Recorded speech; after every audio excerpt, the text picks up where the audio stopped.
आप लोग जो आज यहाँ पे धरना दिए हैं बीएसएल आईएम बिल्डिंग के पास, क्या कारण है, क्या चाहते हैं, क्या क्षति हुआ है, मुझे ये सबसे पहले मैं ये बता देना चाहता हूँ कि हम लोग आज एडीएम बिल्डिंग के इस्पात भवन के सामने हम लोगों ने जो धरना प्रदर्शन कर रहे हैं, इसकी मुख्य मांग है नियोजन। हमारे इसी प्लांट के एक कर्मचारी जो स्वर्गीय सुभाष चंद्र मोदी जी का निधन हो गया था प्लांट एक्सीडेंट में, और उनके परिजन आज अमरा अनशन पर बैठे हुए हैं और हम लोग उनके नियोजन की मांग को लेकर हम लोग यहाँ पर धरना प्रदर्शन लगातार 9 दिनों से कर रहे हैं। ये बड़े दुर्भाग्य की बात है कि आज हम लोग इतने सारे लोग और कुछ संवेदना नहीं दिखा रही है मैनेजमेंट कि जो परिवार इतना खून पसीना से अपने प्लांट को सींचा है, और सबसे बड़ी बात है कि जिस व्यक्ति की मृत्यु हुई यहाँ का माटी का लाल था, यहाँ का विस्थापित का बच्चा था, जिन्होंने अपने ज़मीन को बीएसएल को अपने छाती में बसाने के लिए दान में दे दिया, और उस परिवार का आज 1 इंच ज़मीन भी नहीं है, और उसके परिजन आज भूख हड़ताल कर रहे हैं, आंदोलन कर रहे हैं, धरना प्रदर्शन कर रहे हैं, और मर्चरी में 9 दिन से लाश पड़ा हुआ है। ये दुर्भाग्यपूर्ण बात है। मुझे ये बताइए, 9 दिन से सेल का कहना क्या है? देखिए, सेल का कहना यह है कि ये हठधर्मी में पड़ा हुआ है, कि इनका कहना है कि इनके नॉर्म्स के अनुसार जो इनका एक पॉकेट की संस्था है एनजीसीएस, वो उनका कहना है कि उनके एनजीसीएस के नेताओं ने एक मेमोरेंडम साइन किया जिसमें एक लिखा हुआ है कि अगर एक व्यक्ति अगर सेल में नौकरी कर रहा था तो उसके परिजन दूसरे व्यक्ति सेल पे नौकरी नहीं कर सकते यार। और भी बहुत सारे हैं, पीएसयू है, सेल यूनिट्स है, इवन गवर्नमेंट जॉब नहीं कर सकता। मैं ये पूछना चाहता हूँ और आपको बताना चाहता हूँ, कौन ऐसा अधिकारी है जिसका बेटा डॉक्टर इंजीनियर नहीं है? बहुतों का तो यहाँ पे खुद सीजीएम और पत्नी जीएम और बेटा डॉक्टर है।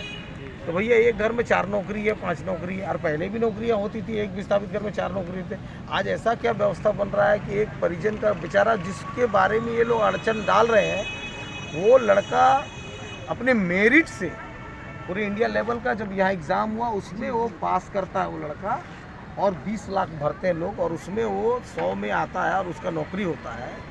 तो ये मेरे को समझ में नहीं आ रहा है कि जो बच्चे को क्या उसे अनुकंपा में नौकरी दिया था या भीख में दिया था, जो आज उसके बदले अपने पिता का नौकरी नहीं चाहिए।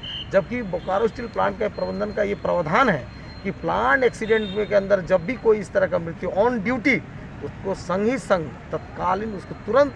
कितने दिन से आप यहाँ पर धरना दिए हैं? हम लोग 9 दिन से यहाँ पर बैठे हैं। कुछ आश्वासन वगैरह दिया जी?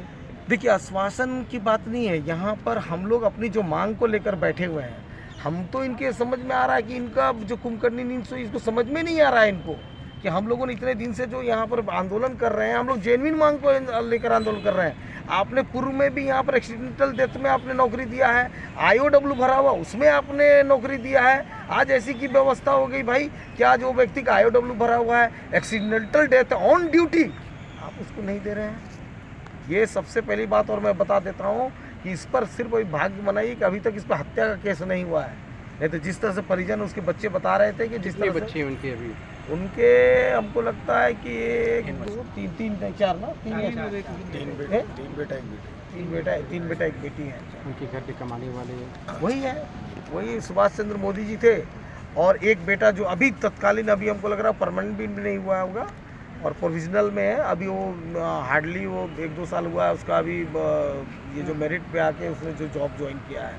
तो ये बड़ा दुर्भाग्यपूर्ण बात सरकार है। से आप क्या कहना चाह रहे हैं? सरकार से कर रहे हैं कि इसमें सरकार आगे आए और इस अंधी बहरी गूंगी जो मैनेजमेंट है उसको समझाने का प्रयास करे कि भाई उसने ये विस्थापित का मामला है, यहाँ के बच्चों ने, आपके यहाँ के परिजनों ने आपको ज़मीन दिया है, अपने छाती पे इस प्लांट को बनाया यार। वो ऐसे परिवार का जिसका 1 इंच ज़मीन नहीं है बच्चा, वो कहाँ जाएगा?